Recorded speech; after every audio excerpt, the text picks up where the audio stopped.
this is a very eye-opening experience for me.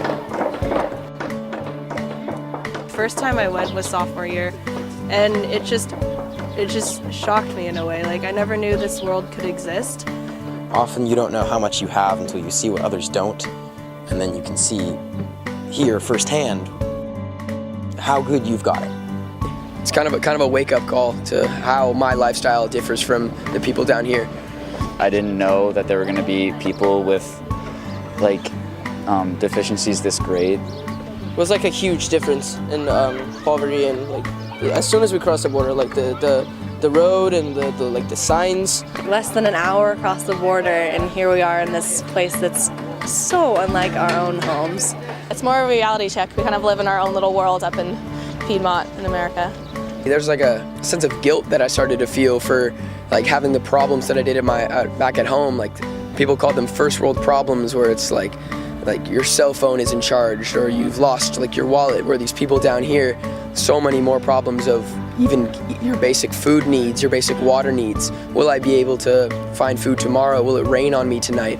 I give a lot of credit to my parents, but I think this trip absolutely opens eyes, and I think it opened my eyes more than my parents could have alone. Freshman year, I was excited and nervous. I was more excited, I think, but I also wasn't really sure how we were going to build a house with a bunch of people that didn't really know how to hold a hammer or saw or anything. But I saw that when you get a bunch of people together, really great things can come from it. Because everyone knows what to do, everyone knows the entire plan, and we've gone over it. No one's feeling like, oh, my job is just to shovel. It's like my job is to make sure that this can happen so we can move on to the next and the next and the next. And so everyone has that feeling, so you get that collaborative effort instead of just, I'm doing work for other people. We build in teams, so our teams kind of stay together. So when we come back, we're always going to know each other for who we were here. And who we are here is just people who want to have fun and want to be good people and want to just be welcoming to everyone. My first year, I didn't know anything. So the thing I learned, first of all, was to just shut up and work.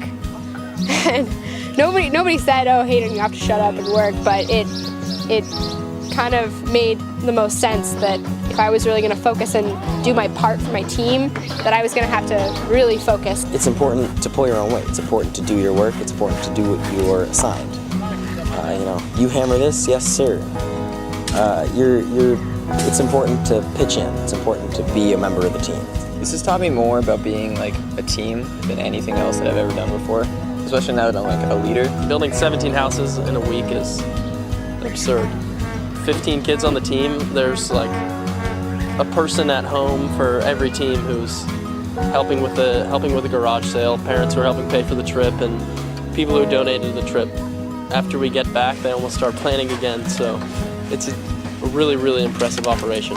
I think a lot of the Mexico trip, especially if you come multiple times, is getting better at the jobs that you think you're good at, and then also trying new things. Like I hadn't done slab before, so I worked on slab this time, and then I also honed my wall skills. So I think we build on our own skills and have grown into better people, I think, after having done this trip. I came in not really knowing anything as a freshman. I like, how are we going to build a house in 4 days? That seems impossible. But once people get down to it, and the student leaders especially are so diligent with knowing what we have to do, what we have to get done in every day, and you learn how to work with others and how to get things done maybe without your teacher or your parent. It's really about working off of each other and figuring out what needs to get done and how we can do that and be efficient and be the best we can. Everybody can get wrapped up in their own little worlds, me too. And when you're all focusing on one goal and all working towards the same thing, you kind of stop and you look around at the people next to you and you see them a little bit differently. There's a respect there. There's just such a sense of community and respect between everyone who goes and everyone we're helping. And there's just this silent bond between us, and it's just something you don't get to experience at home. In school you've got teachers, and basically whatever they say, that's the law.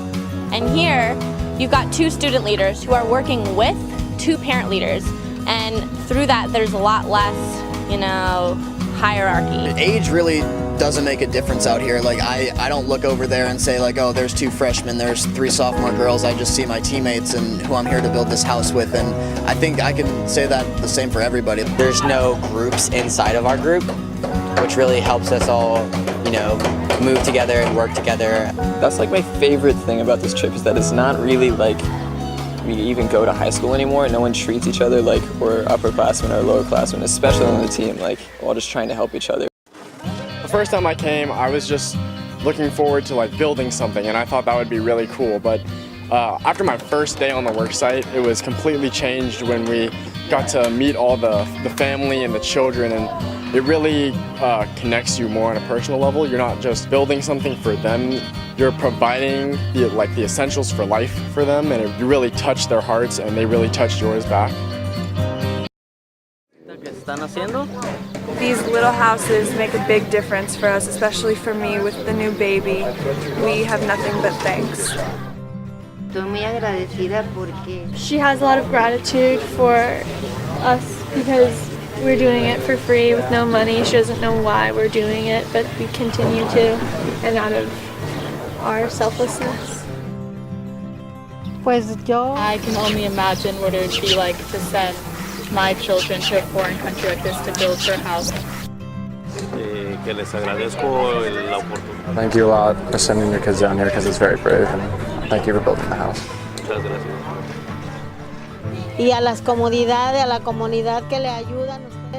Our parents should be proud that we served Christ and served the community, and what we do reflects them, and that we will always stay in her heart. Que los amen, porque se quedan en mi corazón. Todo. It's all good. It's all perfect and good. I think something that everybody who has a child shares is their love for their child and their desire that their child will be happy in the long run and do better than they did. And I think that's kind of another universal thing that we learn here is even though we have different backgrounds, we're all very similar and we all share the same emotions, and that's really amazing.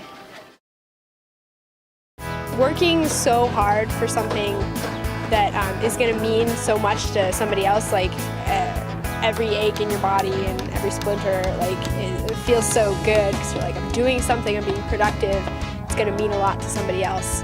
You know, it's kind of hard before the trip. You're thinking, oh, I'm going camping, all this stuff, but you forget about all that stuff. I go home with a lot of happiness that these little hands built a house, and it makes me feel happy that like I changed someone's life. There's so many people here who are in need of new houses. You look around and you see houses made of cardboard and things, and we're making quality houses for people here, but it obviously only helps one family. It hardly makes a dent, but it just feels really good to do something to help, to like try to do your part. Building one house is pretty insignificant in the grand scheme of things, but if everyone did something like this. We're not changing the world or anything, we're helping one family. We're helping 17 families, actually. One of the teams was talking about yesterday how they're giving out Amora's information, and the fact that Amora is able to provide so many homes to so many families and so many people can be a part of this whole thing. It's really amazing. It's really cool. I feel like it's a weight off her shoulders knowing that no matter what, you'll always have a place to stay and a place to live and a place for her to raise her children and a place to leave for her children. On a very literal scale, we have left a functioning home or shelter for a family in need, and that in and of itself is pretty rewarding. But I'd say leaving and like watching the kids wave goodbye and remember us, and we hear stories about people who have had more come to their homes when they were little and be very successful when growing up and wanting to give back, and hearing those stories and how we can be making the same impression on the kids is just indescribable and I think incredible, and I can't wait to see what these little kids end up doing with their lives. I don't know, there really aren't any lows because every day brings a new challenge, and then you overcome that challenge, and then you find at the end that you, like at the key ceremony, pretty much every single person on our team cries because it's just an amazing feeling. I'm actually tearing up right now. It kind of blows my mind, like you're all so lucky to have the life that we have. And it's just like, we all need to remember to not take that for granted. It's a brand new world, I think. It's like the biggest thing I'm all into like new experiences, and this is definitely one. Yeah. Something you can't ever recreate.